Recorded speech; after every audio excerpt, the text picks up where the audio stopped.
What's going on, and welcome back to Knife Life EDC. We're going to do a quick overview slash review for you guys today, and it's going to be over the Tuya knife Mutt. I got this from White Mountain Knives. Kind of just wanted to check it out. I kind of saw it on the website, and I just kind of, well, what kind of drew me was obviously the fat carbon fiber. I've been wanting to check out something with some fat carbon fiber for a while now. I've kind of seen them on other knives, and I kind of just finally kind of pulled the trigger and kind of asked for this one to kind of review from White Mountain Knives, and they said okay, which is always great, right? Um, and so I was very impressed. I also wanted to check it out because it is S90V. I was wanting to check it out for that reason because I've heard a lot of great things about S90V as of lately, I guess. And I've been watching a lot of videos and stuff like that. And honestly, I just wanted to get my own opinion on it and check it out. And I'm very impressed with it. Like, it is a very nice looking knife. The carbon fiber really does make it kind of pop. I wasn't too keen on the color scheme. I guess the green, yellow, black. I don't know. It's got a couple of different colors, greens in there. Like, it's not bad. Green's not my favorite color. I do like the color green, and it does go pretty well. Like, I think they call it like the toxic color. Well, I guess the toxic fat carbon fiber. At least some other websites do. I don't think they called it that on the White Mountain Knives website for this, but still looks very, very good. I did wonder about this thing. I didn't take it apart because it's not obviously mine, and I don't want to tear it up or anything like that. But these right here, these little, I don't know what you would call those, but they have screws on the inside. Let me show you, connecting them. And I don't know if that's how you kind of take the knife apart. That's what I'm assuming they are, because they're on both sides. The screws are too. All right, there you go. They're on both sides. There you go. That's a better way to show you. So I think that holds the fat carbon fiber on there. Like, obviously you have a screw down here, and then you have obviously the pocket clip right there, and then you have that. So I think that holds it down, is what I'm assuming. If I'm wrong, let me know in the comment section. Um, and let me know if I'm wrong, obviously, or if you could just let me know how it is if I am wrong, obviously, right? But let's check out the length real quick for you guys. I kind of want to check that out. It's not a huge knife, which is I kind of like that, but I kind of didn't. I have my opinions on it, I guess. If you can see, not really. There we go. It's a little better. It is the cutting edge is about 3 inches, just a hairball short of 3 inches. I'd say about 2.9. The overall length is about 7 inches overall. Yep, that's about right. So it's not a overly large knife. One thing I did bug me, I'm going to show you real quick. I did if you've seen my other video with comparing this and another knife together, you'll kind of understand some of it. But what bugs me is the handle, like the flipper tab. The handle and flipper tab, I guess. You could say.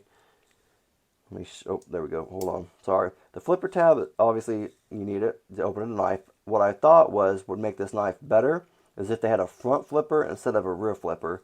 And I think it's because of the small handle, and that tab gets right there. Like, I have small hands, and if I had a bigger hand, I would have problems with this.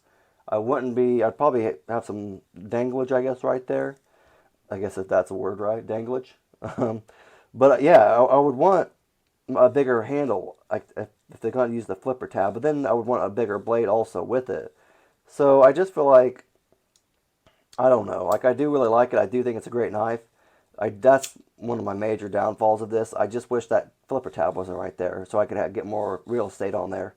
But other than that, though, overall great knife. I do love the titanium look with the fat carbon fiber, and you do have a titanium pocket clip also. Very nice. I really love that. It is S90V. I don't know if I brought that up yet. It is S90V, which is, like I said, one reason why I checked it out. Very, very sharp, I found out. I didn't cut myself, thank goodness.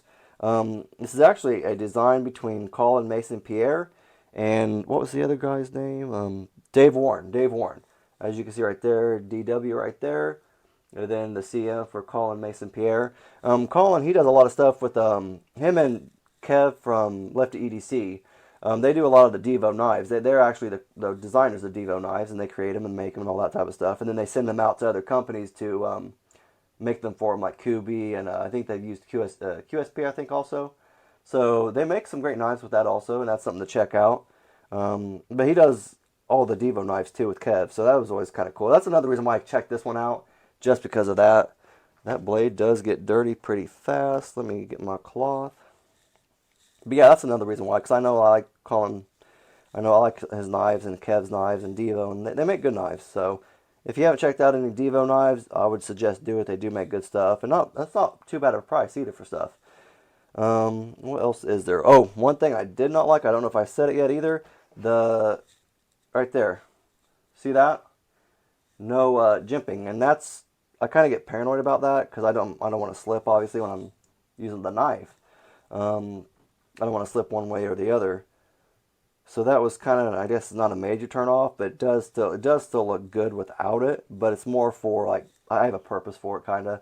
I like to choke up on knives, and honestly, not every knife even has jimping far enough out that I like. So it's just a personal preference. I can get by that, you know. But I do like at least a little bit. I do love the backspacer too. That's a solid piece of titanium there. It just looks very, very, very, very well. I don't know if I brought up the price point yet. It is $250, so it is expensive. But there's also another reason for that. It is limited, and I don't think I showed you guys that.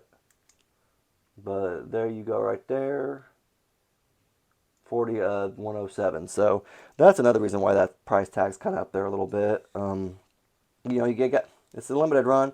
You know, they're not going to always probably make these. They might make some variation of it, something like that. They may change some stuff around, but you're not going to get this one forever, obviously. So that's another thing. Let's check the weight out real quick for you guys.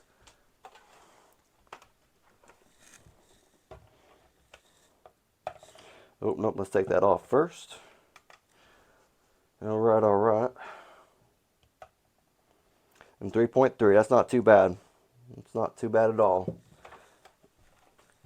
And what also I kind of liked when I got it was the case it actually came in. It's like a small little Pelican case. My daughter actually loved this, and she wanted it. But obviously I have to send it back with it. It's kind of cool. I really liked it. That's a kind of a cool little presentation right there. Like, that's something you can use for other stuff too. Like, if you obviously keep your knife and you put it somewhere else, you could use this for whatever you want. And I thought that was kind of cool. I like that. That was kind of a cool little plus side for me, I guess to say. But what else is there to talk about? I think that's about it. I said it's a drop point, CPM S90V, rear flipper tab, stonewash blade, stonewash finish. Obviously you have your thumb hole, which works very, very well, and no problems there. Well, maybe right there. There we go. It is a frame lock. And what I liked about the frame lock is that the carbon fiber kind of holds it, or kind of hides it, I guess. Not hold it, hides it. And that's what I was kind of liking too. I guess it doesn't necessarily hide it, but it keeps you from like getting your hands all up on it and everything like that, and causing problems like flipping it open and stuff. Because sometimes, like, obviously if it has a thumb hole and I'm trying to flip it open with my middle finger, sometimes I'll press on the frame lock and I'll look stupid and have problems. So I do like that. That's a nice little feature. So for 250 bucks, it's a little small, but you are getting a pretty good knife. Overall, I give it not an A plus, but like a good solid B plus. It has a lot of good features to it. It is a limited run. It is, hold on one second. There we go. Now I can see it is centered, obviously, which is very, very nice. It always is a great thing when the knife comes centered. Let's check out some paper real quick for you. See, I just flipped it open and now I cut my hoodie almost. Oh my goodness. There we go. I was talking too soon about the thumb hole. Oops. Oh my.